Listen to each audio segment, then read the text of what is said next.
Hi friends, అందరూ ఎలా ఉన్నారు? ఈ రోజు ఒక మంచి సినిమా గురించి చెప్తాను, అదే శంకరాభరణం. అప్పటి వరకు తెలుగులో మాస్ సినిమాలే పెద్ద హిట్ అవుతాయని, పెద్ద హీరోలు ఉంటేనే జనాలు చూస్తారనే అపోహలకు చర్మగీతం పాడింది ఈ సినిమా అని చెప్పాలి. అసలు ఈ సినిమా ఎలా హిట్ అయింది, సినిమా ముందు ఏం జరిగింది, సినిమాలో ముందు ఎవరిని పెడదాం అనుకున్నారు అన్న విషయాలు ఈ వీడియోలో మాట్లాడుకుందాం. మా వీడియో అయితే చూస్తున్నారు కానీ చూసిన వారైతే లైక్ చేయడం లేదు. మీరు లైక్ చేసినా మా వీడియో అనేది మరికొంతమంది చూస్తారు. సరిగ్గా 46 ఏళ్ల క్రితం 1979 లో ఏంటి ఈ సినిమాలో ఎవరికి తెలియని ఒక ముసలాయన ఉన్నారా, అతనే హీరోనా? అవ్వా, వేశ్య పాత్ర హీరోయిన్ గా చూపించడం ఏమిటి విడ్డూరం కాకపోతే? 12 పాటలు పెడితే ఎవడైనా చూస్తాడు ఈ సినిమాని?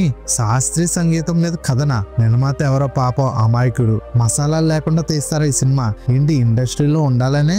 ఇలాంటి చాలా సినిమాలు ఈ సినిమా సెట్ మీదకి వెళ్ళినప్పుడు మాట్లాడుకున్నారు చాలా మంది జనాలు. సినిమా రిలీజ్ అయిన రోజు కూడా అలాగే మాట్లాడుకున్నారు. కానీ కట్ చేస్తే శంకరాభరణం సినిమా గురించి ప్రయత్నం వచ్చినప్పుడు షూటింగ్ పూర్తి చేసుకుని ఫస్ట్ కాపీని 100 సార్లకు పైగా డిస్ట్రిబ్యూటర్లకు వేసినప్పుడు నిర్మాత ఏడిది నాగేశ్వరరావు గారు అందుకున్న కామెంట్స్ ఇవి. అప్పుడప్పుడే తొలి అడుగులు వేస్తున్న ఆయన్ను ఇవేమీ భయపెట్టలేదు. బిజినెస్ జరక్క పెట్టుబడైనా వెనక్కి వస్తుందో రాదోనన్న అనుమానాల మధ్య తచ్చాడుతున్నారు. విశ్వనాథ్ గారు చరిత్రలో చిరస్థాయిలో నిలిచిపోయి చిత్రం తీసేచ్చారని తనతో పాటు టీం మొత్తానికి తెలుసు. కానీ ఆ నమ్మకం బయట వాళ్ళకు లేదు. అసలు విడుదల సవ్యంగా జరుగుతుందా లేదా అనే చర్చలు కొనసాగుతుండగానే ప్రముఖ పంపిణీదారులైన లక్ష్మీ ఫిల్మ్స్ వాళ్ళు 2 ఏరియాలు నిర్మాతకు వదిలేసి మిగిలినవి గుంపగత్తుగా తక్కువ రేటుకు కొనేసుకున్నారు. ఆ విధంగా పురిటి కష్టాలను తట్టుకుని శంకరాభరణం 1980 ఫిబ్రవరి 2న ప్రేక్షకుల ముందుకు వచ్చింది. మొదటి వారం వసూళ్లు చాలా నామమాత్రంగా ఉన్నాయి. సగం హాళ్లు కూడా నిండలేదు. రెండో వారానికి తీసేయాల్సి రావచ్చని ఫోన్లు వస్తున్నాయి. ఈ సినిమా ఆడుతుందన్న థియేటర్ల వద్ద చిన్న స్టేజీలు కట్టి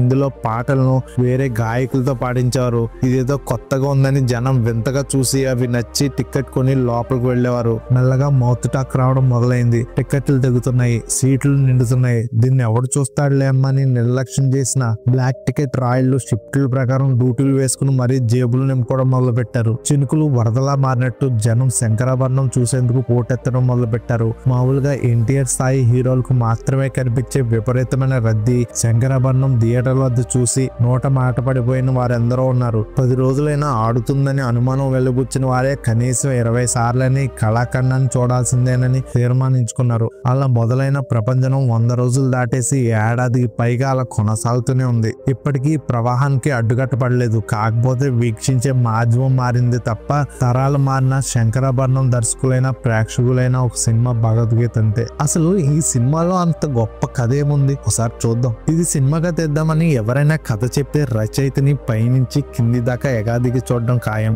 సుప్రసిద్ధ సంగీత విద్వాంసుడైన శంకర్ శాస్త్రి సాంఘిక ఉద్దేశాలకు వ్యతిరేకంగా తల్లి చేసే వృత్తి ససేమేరా ఇష్టం లేని ఒక వేశ్య కూతురికి అండగా నిలబడతాడు. అప్పటికే బలాత్కారానికి బలైన ఆమె తన వల్ల ఆయనకు అప్రతిష్ట రాకూడదని భావించి దూరంగా వెళ్లిపోతుంది. కాలచక్రంలో శంకర శాస్త్రి గారి వైభవం తగ్గిపోయి ఆర్థికంగా చితికిపోయి ఇబ్బందుల్లో పడతారు. ఆ సమయంలో తనకు జీవితాన్ని ఇచ్చిన గురువు కోసం వెనకే ఉండి తెలియనివ్వకుండా సహాయం చేస్తూ తన బిడ్డను ఆయన సంగీత వారసుడిగా అప్పగించి శాస్త్రి గారితో పాటు ఆయన పాదాల వద్ద తను చాలించడంతో కథ కంచికి వెళ్తుంది. బరువెక్కిన ప్రేక్షకుల హృదయాలు ఇంటికి చేరతాయి. ఈ సినిమాలో పాత్రల్లో జీవం పోసినట్టు అనిపిస్తాయి. నిజానికి శంకరాభరణంలో గొప్ప కథ కన్నా మహోన్నతమైన పాత్రలు ఉన్నాయి. అవి ఎన్నో పాఠాలు నేర్పిస్తాయి, వ్యక్తిత్వ వికాసానికి దారులు వేస్తాయి. మనం చూసిందే ప్రపంచం, మనం తెలిసిందే జ్ఞానం అనుకుంటూ ఈ గోళ మధ్య ఊర్లో నిత్యం ఓడిపోయే మనం అసలు మనిషిగా బతకాలంటే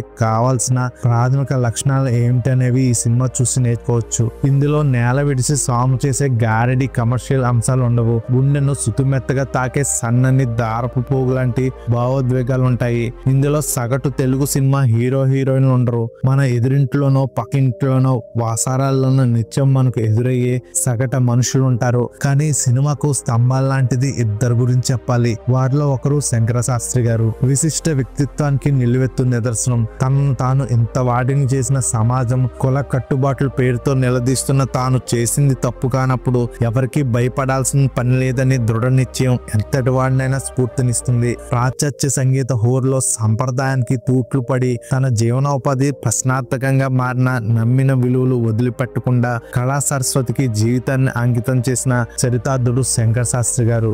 అందరూ పాప పంకిలంగా భావించే పడుపు కుటుంబానికి చెందిన యువతిని చేరదీసి మానవత్వానికి అర్థం అర్థం చెప్పిన మహోన్నతుడు. ఆచార వ్యవహారాల పేరిట ఇంట్లో వాళ్ళతో సహా ఊరంతా కాకులే పొడుస్తున్నప్పుడు చెక్కు చెదరకుండా తన నమ్మిన సిద్ధాంతాల కోసం ఎంత దూరమైనా వెళ్లే శాస్త్రీయ ప్రయాణం ఎందరి గమ్యానికో దారి చూపుతుంది. చివరి శ్వాస వరకు సంగీతానికే అంకితమైపోయి రాజీ లేని బ్రతుకుకు సరైన నిర్వచనం చెప్పిన ఈ పాత్ర గురించి ఒక పుస్తకమే రాయొచ్చు. రెండో పాత్ర తులసి. పేరు తగ్గట్టే పవిత్రమైన ఆలోచనలతో గంజాయి వనంలో చిక్కుకున్న ఆధునిక సీత. కన్న తల్లి సంపాదన మీద వ్యామోహంతో కూతుర్ని వేశ్యగా మార్చేందుకు సిద్ధపడిన దాన్ని ధీటుగా ఎదుర్కొని సంగీత నృత్య కళల అపారమైన ప్రేమను వ్యక్తపరిచే మౌన యోగిని. తన వల్ల అగ్నిహోత్ర మంత్రం పవిత్రమైన శాస్త్రి గారి పరువుకు భంగం కలుగుతుందన్న క్షణమే అతని దూరంగా వెళ్లిపోయి తిరిగి వచ్చాక దయనీయ స్థితిలో ఉన్న గురువుని చూసి తట్టుకోలేక తెరువు వెనక నుంచే ఆయన క్షేమాన్ని తెలిచే ఉదాత్తమైన మహిళకు ప్రతిరూపం తులసి. కామవాంఛతో రగిలిపోతున్న మృగాన్ని నిలువున నరికి పారేసే అపరకాలిగా ఇంకో రూపాన్ని కూడా చూపిస్తుంది. చిన్నపాటి ఎగుడు దిగుడులకే న్యూన్యతాభావంతో ఆత్మహత్యలకు పాల్పడుతున్న ఎందరో యువతులకు తులసి ఒక మార్గదర్శి అవుతుంది. ఒక గొప్ప సినిమా ప్రభావం నటీనటుల మీద ఏ స్థాయిలో ఉంటుందో చెప్పడానికి శంకరాభరణం కంటే మంచి ఉదాహరణ అక్కర్లేదు. జేవి సోమయాజులు గారిని ప్రతి వారు తమ ఇంటి పెద్దగా భావించే స్థాయిలో ఆయన అందరికీ సొంత మనిషి అయిపోయారు. తులసి లాంటి ఉదాత్తమైన పాత్ర పోషించిన మంచు భార్గవి ఆ తర్వాత ఆ పాత్ర పవిత్రతను కాపాడే ఉద్దేశంతో నృత్య కళాశాల నెలకొల్పి చాలా కాలం నటనకు దూరం అయ్యారు. చంద్రమోహన్, అల్లు రామలింగయ్య, నిర్మలమ్మ, రాజ్యలక్ష్మి, సాక్షి రంగారావు ఒకరా ఇద్దర అనుభవంతో నిమిత్తం లేకుండా అందరూ శంకరాభరణంలో జీవించేవారే తప్ప అది నటనే అన్న ఊహ తమ తలంపులకు కూడా రానివ్వలేదు. ఇప్పటికీ ఆ జ్ఞాపకాలను ఎప్పుడు కదిపినా వీళ్ళందరి మొహాల్లో కనిపించే ఆ పులకింత కొలతకు అందని మాటల్లో చెప్పలేని అర్థం ఉంది. విశ్వనాథ్ గారి విశ్వరూపం. దర్శకుడిగా అప్పటికే చేసిన సినిమాల ద్వారా పేరు వచ్చినప్పటికీ శంకరాభరణం గారి విశ్వనాథుని మరోసారి కొత్తగా ఆవిష్కరించిందని చెప్పొచ్చు. ఇందులో సన్నివేశంలో కోర్టులో కేసు గెలిచి నిర్దోషిగా బయటకు వచ్చిన తులసి మీద తల్లి తరపున ఒక గోండా చెయ్యి వేసి లాక్కెళ్ళబోతాడు. అప్పుడే కొన్ని అడుగుల దూరంలో చేతికి కండ పెండేరంతో అణువు దర్పం ఉట్టిపడుతున్న శంకర శాస్త్రి వాడి వైపే తీక్షంగా చూస్తాడు. అంతే వాడు క్రమంగా తులసి చేతిని మెల్లగా వదిలేస్తే ఆమె వెళ్లి బండిలో కూర్చోమని కళ్ళతోనే చెప్తాడు శంకర శాస్త్రి. ఒక్క మాట లేకుండా దెబ్బ పడకుండా ఇంత హీరోయిజాన్ని ఒక ముసలి పాత్ర ద్వారా పండించే సీన్ ఒక్కటి చాలు. ఎందుకు శంకరాభరణంకు మాస్ బ్రహ్మరథం పట్టారో అర్థమవుతుంది. జీవితాన్ని గెలిచిన ఒక మహా విద్వాంసుడికి విధికి ఎదురుస్తున్న వేషకు ఒక పవిత్ర బంధాన్ని సృష్టించి సంగీతంతో ముడిపెట్టడం అనే ఉదాత్తమైన ఆలోచన చిత్తశుద్ధితో తెరకెక్కితే దాని ఫలితం శంకరాభరణం అంత గొప్పగా ఉంటుంది. తెలుగు ప్రేక్షకులు అదృష్టవంతులు కాబట్టి దీని అమృతాన్ని అందుకుని మనసారా ఆశీర్వదించారు. ఈ సినిమాకు మరొక గొప్ప ఎసెట్ ఏంటంటే అది మహాదేవన్ గారు చేసిన మ్యూజిక్ అని చెప్పాలి. ఈ సినిమాలో ముఖ్యంగా కొన్ని పాటలు ఉంటాయి. ఆ పాటలు మనం వింటున్నప్పుడల్లా ఎంతో ఆహ్లాదకరంగా అనిపిస్తాయి. ఓంకారనాదము, రాగం, తానం, పల్లవి, దొరకున, ఇటువంటి సేవ, ఇలాంటి చాలా సాంగ్లు మనకు చాలా బాగా అనిపిస్తాయి. గానగంధర్వులో ఎస్పి బాలసుబ్రహ్మణ్యం గాత్రంలో ఊరు వాడ వీధులన్నీ పులకరించిపోయాయి ఈ సినిమా పాటలతో.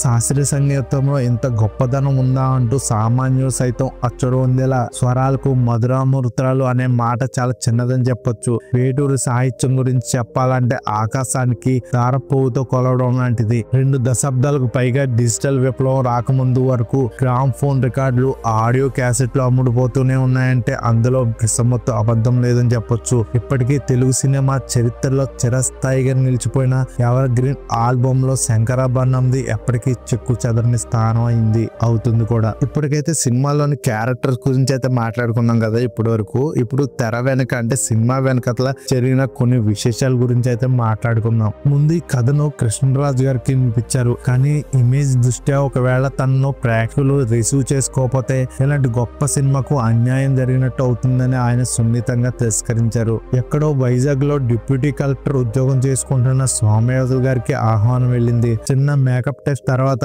ఎక్కువ ప్రయాస లేకుండా ఆయన ఓకే అయ్యారు. కమల్ హాసన్ గారు నటించిన కళ్యాణ్ రాముడు, శంకరాభరణం ఒకే రోజు రిలీజ్ అయ్యాయి.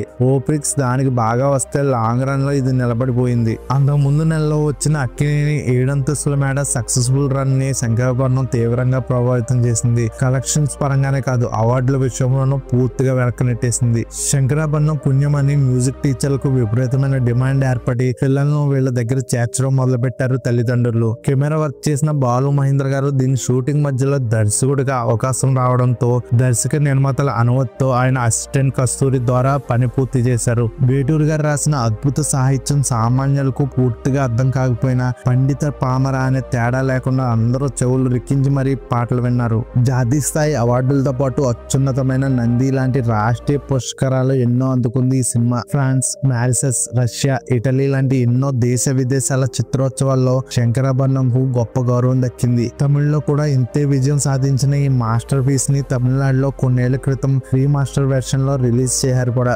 మలయాళంలో పాటలు యథాతథంగా ఉంచి డైలాగ్స్ మాత్రమే డబ్బింగ్ చేశారు. అక్కడ ఏడాది ఆడింది. అప్పట్లోనే నెల రోజులు అమెరికాలో శంకరాభరణం మ్యూజికల్ నైట్స్ నిర్వహిస్తే ప్రవాసాంధ్రులు వెల్లోలా క్యూగట్టారు. జంజాల్ గారి సంభాషణలు ఈ సినిమాకు కంఠాభరణంగా నిలిచాయి. కేవలం 25 పేజీలు మాత్రమే ఉండే రైటింగ్ స్క్రిప్ట్ కోసం ఆయనకు ఎక్కువ సమయం పట్టింది. ఒకే దశాబ్దంలో అడవి రాముడు లాంటి కమర్షియల్ మాస్ సినిమాకు శంకరాభరణం లాంటి ఎవర్ గ్రీన్ క్లాసిక్ రాయడం జంజాల్ గారికి చెల్లింది. అంతేకాదు ఈ 2 సినిమాలు చాలా పెద్ద హిట్ అయ్యాయి కూడా. చివరిగా చెప్పాలంటే దేవతలు అమృతం తాగడం వల్లే మరణం లేకుండా నిత్య యవనంతో తొణికిసాడుతుంటారని పురాణాలు చెప్తాయి. కానీ వాటికి ఆధారాలు లేవు. తెలుగు సినిమా నిత్యం సజీవంగా ఉండడానికి శంకరాభరణం లాంటి వెండితెర అమృతాలు అరుదుగా వస్తుంటాయి. అందుకే తరాలు మారిన సాంకేతిక అభివృద్ధి చెందిన వాటికి కాలదోషం ఉండదు. చూసిన ప్రతిసారి అద్భుతమైన పులకింతనం కలిగిస్తాయి. ఈ సినిమా గురించి చెప్పాలంటే చాలా ఇన్ఫర్మేషన్ ఉంది. కుదిరితే ఇంకో వీడియో అయితే చేస్తాను. కుదిరితే మీరు ఈ సినిమా చూడడానికి ట్రై చేయండి. చాలా అంటే చాలా బాగుంటుంది.